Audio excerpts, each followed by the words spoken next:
Hey friends, I'm Renee. And I'm Diana. And you're listening to Fangirl Happy Hour.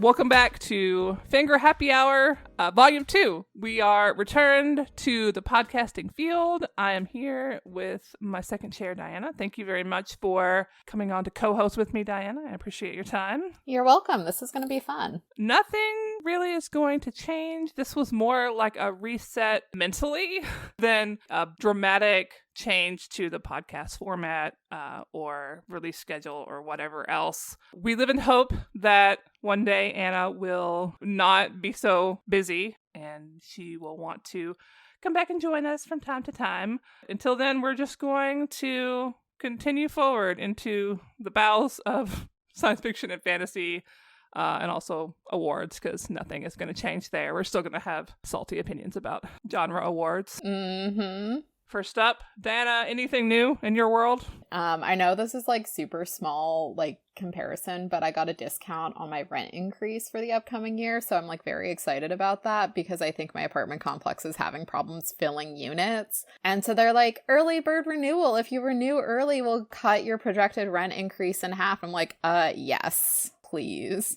Probably not what you were looking for, but it's something that happened recently that, in the grand scheme of things, I'm excited about. No, that's an excellent thing to happen. Cost of living is nuts. My last paycheck raise did not cover my rent increase. It was gross. And that's happening everywhere. And the news is well, hedge funds and private equity are buying up single-family homes and apartment buildings. I'm just we are cooked. Yeah, it sucks. I feel really bad out for people out there having to rent right now. I would like to get a condo, but there's just no condo stock here. And I think the last condo I saw on the market was close to $300,000, which is disgusting. Condos should not be that expensive. The housing market here is so bad. But that's good news for you. I'm really glad that you got a little deal on your rent. A+. For me, I am now a new cat mom because my partner went to visit his parents for Mother's Day, and his parents live in West Arkansas. We live in East Arkansas, and so he gets in his truck and he drives across the state to see his mother. And as he's driving, his mom is at Walmart and she is picking up a lone kitten from a box and bringing it home to her husband, who is allergic to cats. And then Zach arrives to his parents' house. He sees a kitten. He falls in love with the kitten. He comes home with a kitten. So happy Mother's Day to Zach, who became a cat mom on Mother's Day. As the prophecy foretold. Cat distribution network in West Arkansas going, I'm going to get them. I'm going to get those East Arkansas jerks. And they did. Zach named him Ezio. And I was just like, what's that? And he's like, oh, it's a character from Assassin's Creed. I'm like, how do you spell that? I guess it's the main character from Assassin's Creed. I don't play Assassin's Creed, so I don't know. There's a series of 3 games starting with Assassin's Creed 2 where he's the lead. We have not done introductions. We're in the integration period where we're keeping them separate. We don't know how it's going to go. Our big hope is that because he is tiny and male, maybe they will not eat him. Oh. Didn't expect this from 2024, so surprise, kitten! So today we are discussing Finder by Suzanne Palmer and talking about our recent reading. I decided that I was going to make people talk about this book by force, and so this is how we're going to do that. And then the reading recap is just going over what we've read. Our first book of Volume 2 is Finder by Suzanne Palmer. This is a science fiction space opera that opens a new high-stakes space adventure series. I love it. It's a spoiler at the very beginning that I love this book and all its sequels. I don't have a lot of criticism, so this is going to be an interesting discussion. Finder is about Fergus Ferguson, who is basically MacGyver in space. He goes around to find things that have been stolen and or lost, and he has gone to a very remote little system in a distant arm of our galaxy to take back a sentient spaceship that was stolen from some of his pals that build sentient spaceships. And I was recommended this book by Jenny because I was like, I need something for my brain. And she was like, you should read this. And I actually think I started this before she recommended it to me. And for some reason I didn't get into it. But then the next time I read it, I did the audiobook. And then it was just immediate love at first sight.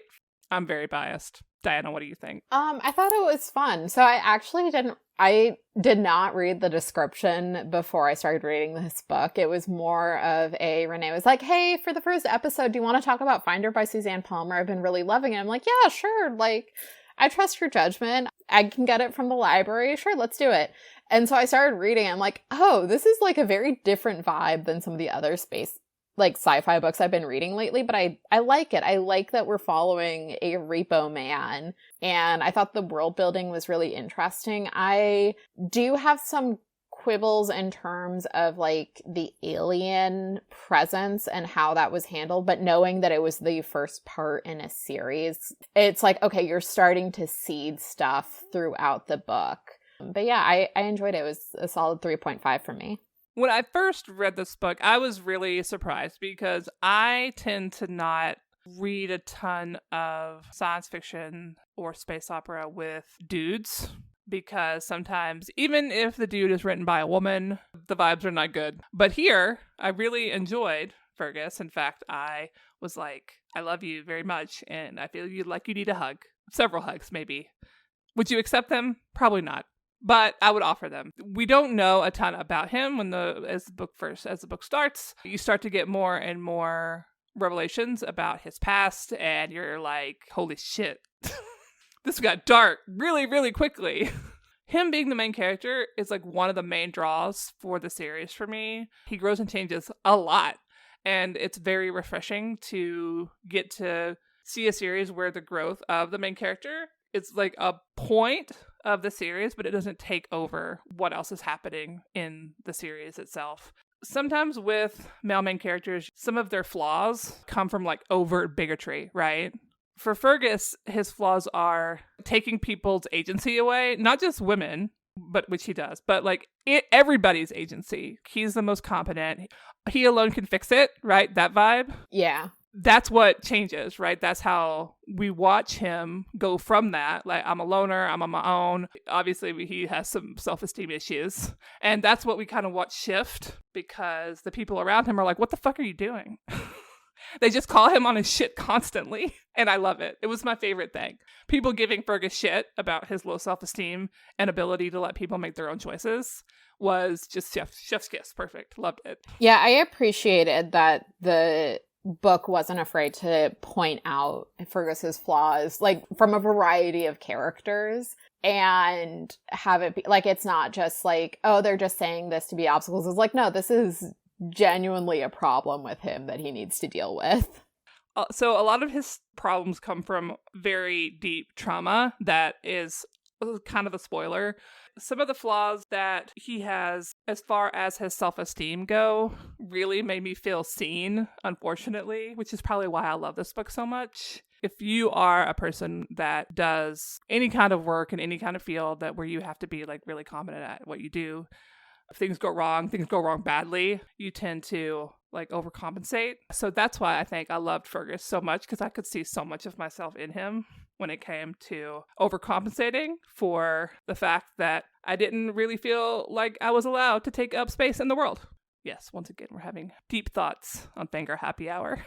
I think that's kind of Fangirl Happy Hour's brand, though, so. And another thing I really loved is that there are a lot of women who are very different in this world. Yeah, I really appreciated that they all have their very distinct motivations and drives, and they all feel very differently about Fergus, which I appreciated, because one of my main icks with male lead characters is when everyone kind of falls over their feet and it's like, oh, he is the bestest, most wonderfulest man. And wildly, that actually didn't happen at all with any of them. In fact, most of the women in this book were like, oh, God. This dude. I don't want to make it sound like the main character is just going around getting like verbally abused by a bunch of women. No, that's not what's happening at all. The women in this book, they all have very distinct characters are all very different. Even the ones who only show up for a little while, their personalities are just incredible. I'm so impressed with Suzanne Palmer's ability to create tons and tons of really diverse female characters in this world. And it feels really lived in. Sometimes you read space opera, and sometimes this is on purpose because it's space opera. It can feel like kind of empty. The world feels kind of empty. But here, this world feels like chock full of stuff. The female characters bring it to life for me. Obviously, the male characters are important too. I won't say that. But like, it feels like the infrastructure of the world is kind of hinging around all these female characters.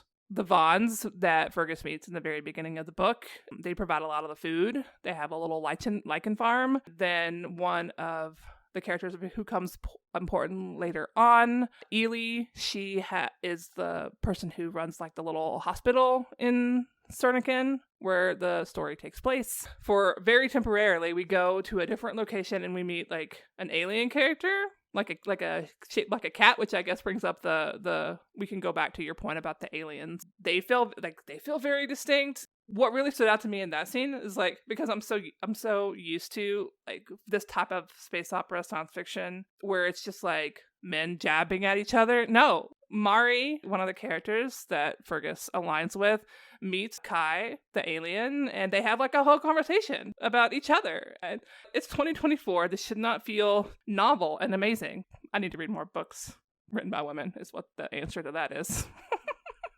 So explain to me what you thought about the aliens. It was more about like the aliens that were following Fergus around and that were like in that area. I felt like it was very much kind of a mystery box, which I think had this been a standalone, I would be more frustrated by, because like we don't really get any answers. It's just kind of like they're there, they do weird things to Fergus, and then they're just kind of mysterious. You could have removed a lot of it and the plot would still be the same, so it felt a little like, why is this here at times? Does that make sense? No, absolutely it does. And I think that was probably part of like the world building around the Asig, which are the aliens that follow Fergus around.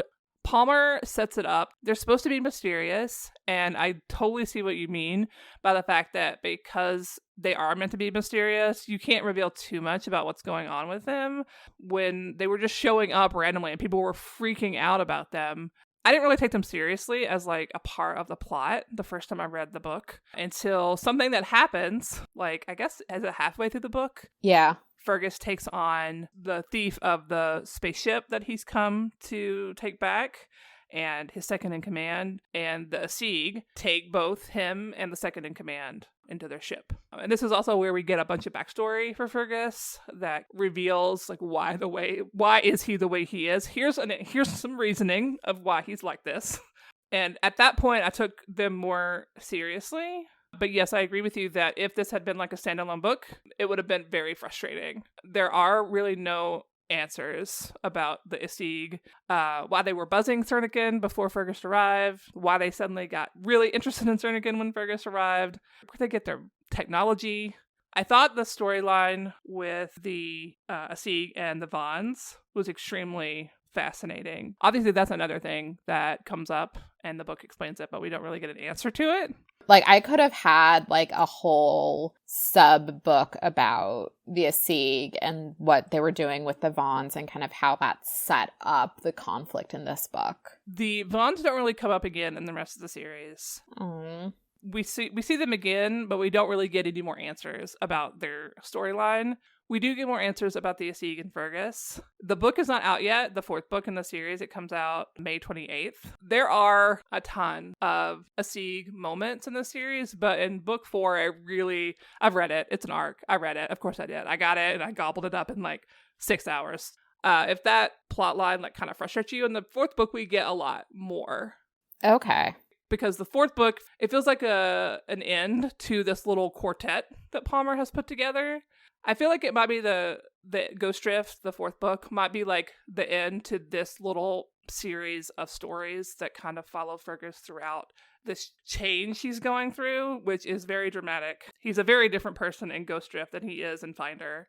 But I feel like there are so many other avenues that Suzanne Palmer could She could write a whole new series about Mari and Erilyn, who we meet in Finder. There's a ton of other characters that come up in subsequent books that she could write about in this universe. There's just so many ways that she could go.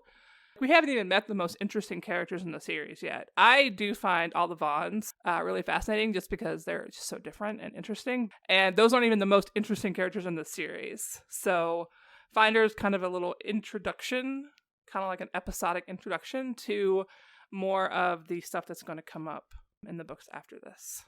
Okay.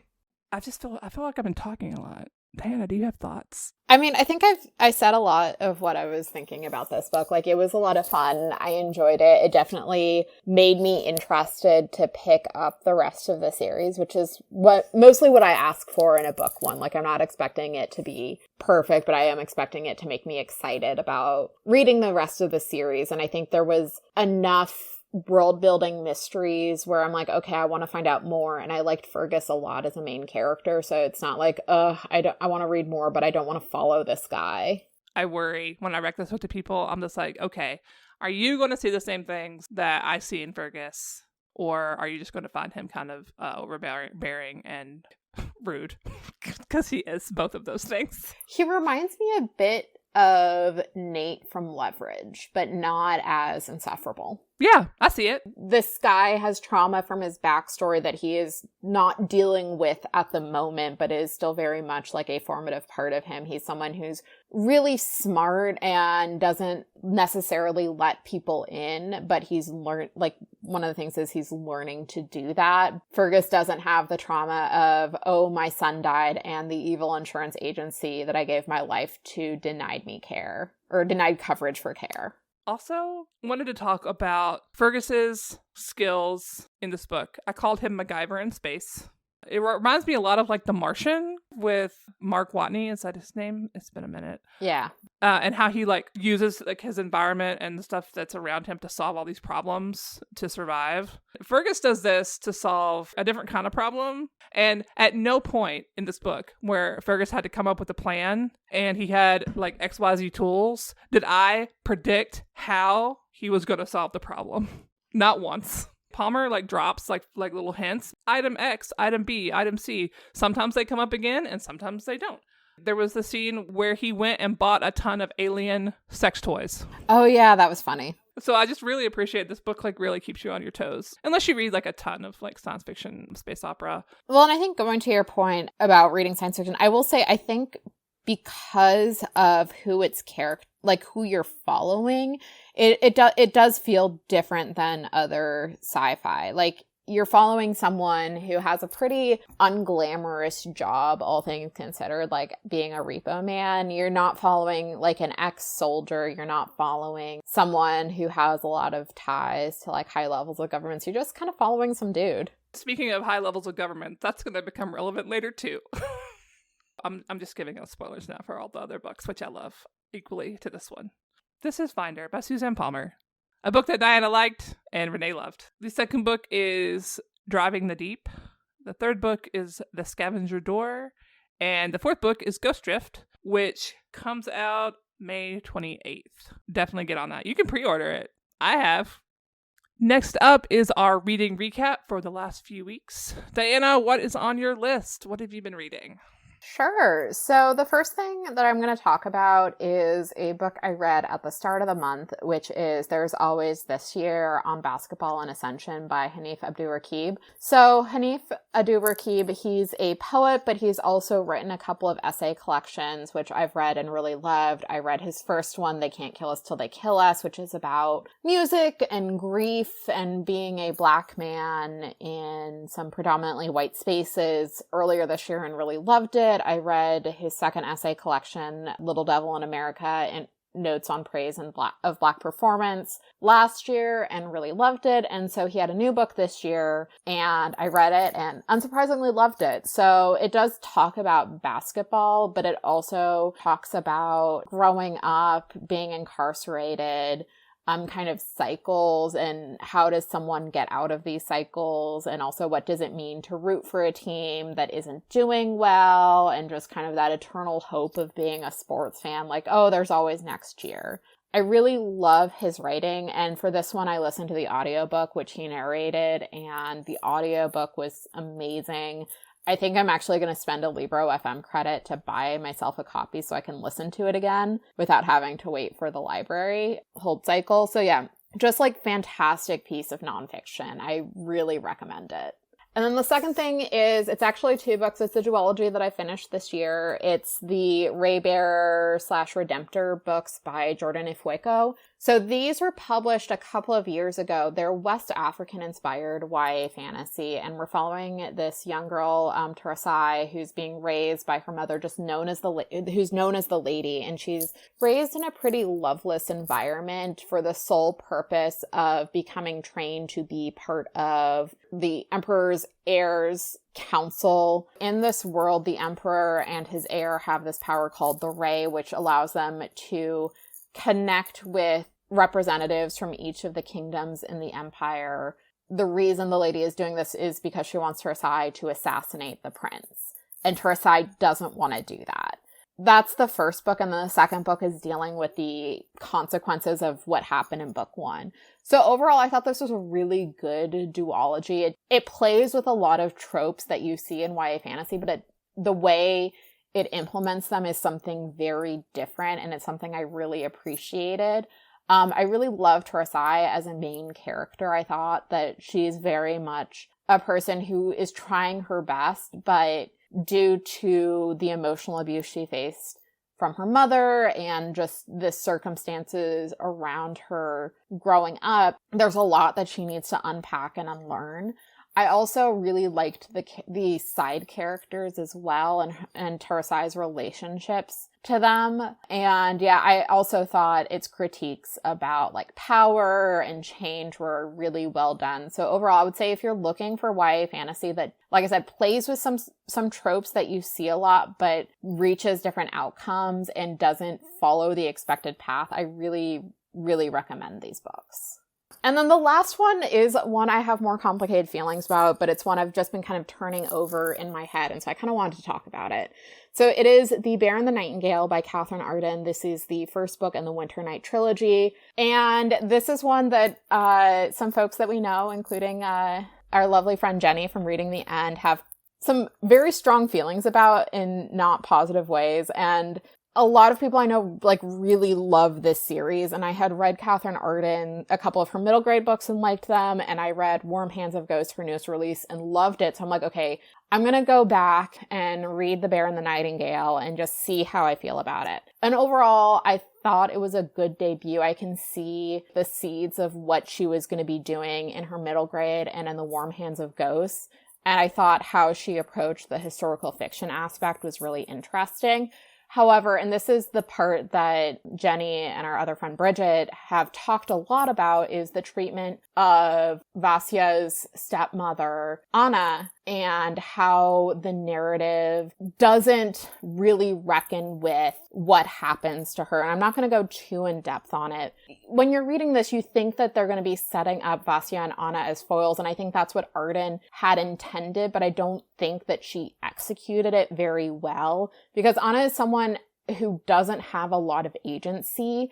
The book doesn't really grapple with that to the extent that I wanted it to, and Vasia's antagonist is more of this priest and not necessarily Anna. And so I was thinking about a book that I read earlier this year that actually did it better, which is The Beautiful Ones by Silvia Moreno Garcia, because you have this conflict between this younger female character and this older female character who's in this kind of mentorship position of power. And in that book, you have Valerie, who's the older female figure, who is dealing with these feelings of jealousy and rage that Nina is getting these opportunities from her family that she wasn't given. And you spend much more time with Valerie. You can see much more of what her thought process is and where she's coming from. And I think what Moreno Garcia did in that book that Arden didn't quite do in this one is you really get a sense of where Valerie is coming from, and you have sympathy for her, but she's very much not a nice person, and everything that happens to her at the end of the book is stuff that she had a hand in creating. Whereas with Anna, you don't get that. Like, I can see how people would really love this book, and it was a decent read, but the stuff with Anna was just really frustrating. Like I said, I really loved The Warm Hands of Ghosts. It's a book, having read her debut and having read that one, I could see her growth as an author. And I went to an author talk that she did at Powell's talking about The Warm Hands of Ghosts, and she was talking about her research for this book and how she approached it. And it's very much like historical fiction, but also historical paranormal horror. Because it's set during World War I. The premise of the book is basically in the Book of Revelations. I've never read the Book of Revelations. I'm just going off of what she said, where like when the end of the world happens, there's a new heaven and a new earth. And she was thinking, okay, but what about a new hell? What would that look like? And because World War I was such this transformative liminal time where you're having like older types of warfare meeting newer types of warfare, and like how would a hell... It was essentially a new world, and so just kind of like what that hell would look like. But the reason I picked it up initially was the main characters are from Halifax, and I'm like, wait, and like it's dealing with some of the fallout of the Halifax explosion. I'm like, wait a minute, Catherine Arden, you're American. I've never heard of an American thinking about the Halifax explosion. So yeah, so those are my 3 things. Well, over the last few weeks, I have been trying to read the Hugo finalists with my partner to various levels of success. There are a lot of finalists I have not read. We've kind of just been each choosing a book, and then we'll read it, and then we'll move on to the next book. What happened was I got excited and sped past him, because of course I did. Almost all of my reading the past few weeks have been for the Hugo Awards, which the deadline is coming up pretty soon. It's in July. I have barely started. It feels like a long time, but it's not a long time. It's not. It will be here before we know it. My plan this weekend is to do some Hugo reading via audiobook. The first thing that I read was Rose House by Arcady Martin. This is a book about a sentient house out in the desert built by an architect who died and then in his will said, only this one student of mine can have access to Rose House and its archives once a year for 7 days. The student that he gets access to is estranged from him, and the guy is dead, and he is still in the house. He interred himself in the house in a very creepy way that I'm not going to spoil. But then one day, the house calls the local police precinct and goes, there's a dead body. And the police is like, yeah, we know, he's there. And they're like, and the house is like, it's an additional dead body. Nobody else is supposed to be able to get into this house, but there's another dead body in the house. And it spools out from there with the detective getting determined to figure out what's happened, the estranged student being called back, and a mystery to figure out who the dead person is and why they, number 1, are dead, and number 2, made it into the house to begin with. The vibe of this book is very creepy. Martine did a great job with the vibes. This book is very much like haunted house book. The house does not feel like a nice house. It's not a nice AI, let's put it that way. Even though the house is big, the whole story itself feels very claustrophobic. It's about like personhood, like what makes a person. When is a person not a person? When is a house not a house? There's a lot of ideas in this little short novella. I listened to the audiobook. It took me about 4 hours. Audiobook, pretty good. Very creepy. Good job, audiobook narrator. If this was meant to be a super creepy haunted house story, success! Good work. And then I went right from that to reading Starter Villain by John Scalzi. Now, I obviously am a big John Scalzi fan.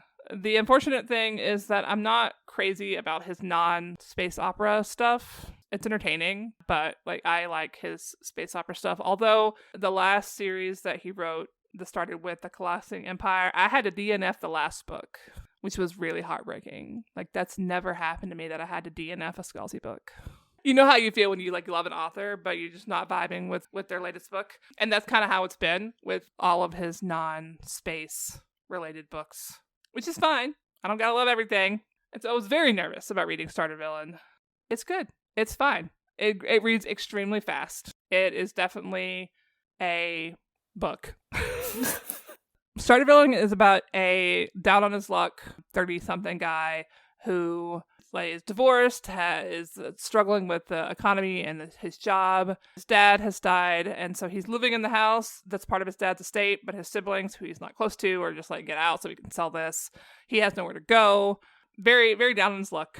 And then uncle that he was not in contact with, did not have a relationship with, dies. And his uncle's estate people show up and be like, hey, we'll give you X, Y, and Z if you do this for us. And that starts a series of events that end in explosions and extremely offensive dolphins. Could not have predicted what was going to happen in this book. Also union organizing. And I was very nervous because the Hugo Book Club blog keeps a little list of all the union references in science fiction and fantasy books. And I was really nervous because they had made a point that this book maybe did not handle unions great. And I don't think that this book is anti-union. I do feel like the choice to make the union organizers so miserable was a choice. But I don't think it's like anti-union. Obviously, the boss gets to come in and be the big hero or whatever. Listen, most bosses are not going to come in and be the big hero. Most bosses are jerks. So I read this book in about 2 days. Again, my thing is, it's fine. And why I feel that way is because the more that Scalzi writes these like non-space opera books, the more he does it, the more they are starting to feel like they want to be screenplays. It feels like he wants to write screenplays. Do you really want to write a book? Maybe you just want to write a screenplay. Like, have you thought about just writing a screenplay? I mean, I know it's really hard to get anything made these days. It's impossible. Hollywood's a fucking nightmare. But that's what it feels like. These books feel like screenplays. Like they could be turned into actual plays. They're so light on what's happening around the characters. Their worlds feel full of potential, but not fleshed out. And that's why it feels kind of like a screenplay, which is fine. Like that's a neat way to write a book. Fun. And I assume enough people liked it that it's on the Hugo ballot. So congratulations. But I can't wait until he goes back to Space Adventure. The last book I read, which was another Hugo Awards read, was The Saint of Bright Doors by Vajra Chandra Kasera. And this book, when I've asked people to describe this book to me, they're like, I don't really know how to describe it. You just got to read it. They are correct. I don't know how to describe this book. It's fantasy. It's a fantasy dystopia. And it's examining what makes you your own person.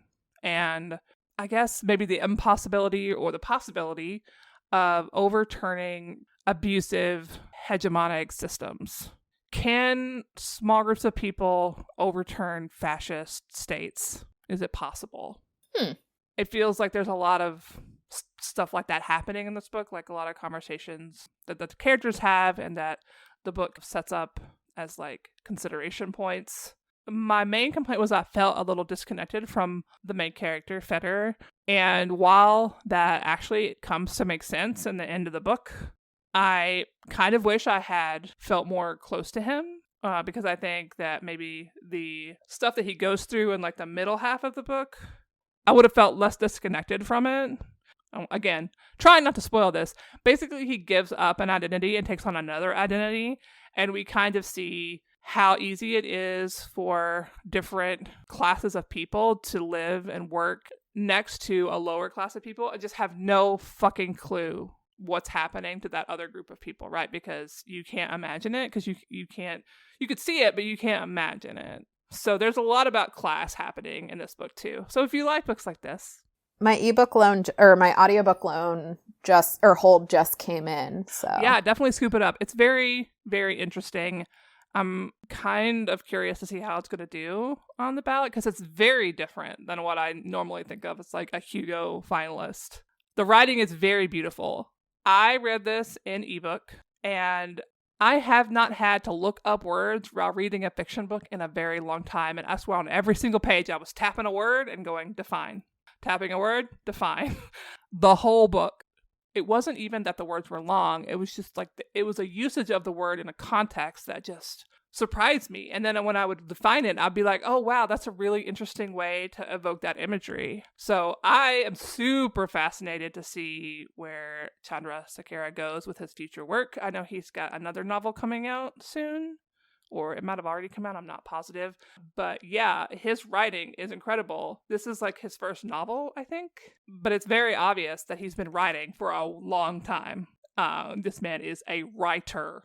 Now I'm going to Google something really quick. I just wanted to confirm that, yes, The Saint of Bright Doors is his debut novel. And the language in here is incredible. So my only disclaimer is that if you don't like books that kind of challenge you a little bit, you're not going to like this. You have to be okay with wandering into the literary equivalent of a swimming pool with no shallow end, and either just diving in and just going with it or putting on some arm floaties in the form of having a dictionary available to you as soon as you open the book. I'm still thinking about this book. I just finished it, so I don't really know like where I'm going to come down on like, is it a great book? Is it just a good book? I don't know. There's still a lot to think about, and I kind of want to read what other people are saying to help me formulate my thoughts. But yeah, super interested to see what he does going on into the future. That's it for me as far as recent reading goes. That's all, folks. This wraps up the first episode of Volume 2. Thank you to everybody who stuck around and was patient as I figured out what the heck this podcast was going to look like. To go out, I would like to talk about a quote that I have written out and put on my wall. It is a quote by Kim Namjoon, who is the leader of BTS, and it was translated by Anton Her. Namjoon wrote to us, "No longer would I irresponsibly demand all the love or cling desperately. As long as I remain in love and keep making an effort to be better, I want to believe love will find its own way to me." I like that. I didn't feel like the work that I was putting out was being put out with the right vibe. Maybe that's not true. I don't know. If I'm going to put out a podcast, I want it to be a reflection of how much I love science fiction and how much I love reading. I want to get back to that and not worrying so much about perception. I'll just be myself, have my own opinions, and if people like them, they can come along. And I hope you do. I hope you come back to us, but if not, it's also okay. Thanks very much for listening to Fangirl Happy Hour, friends. We will see you next episode.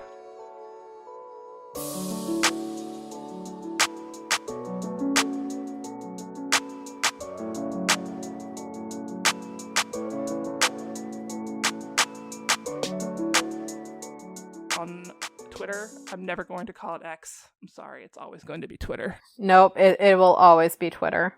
This is the one okay place to dead name. The only acceptable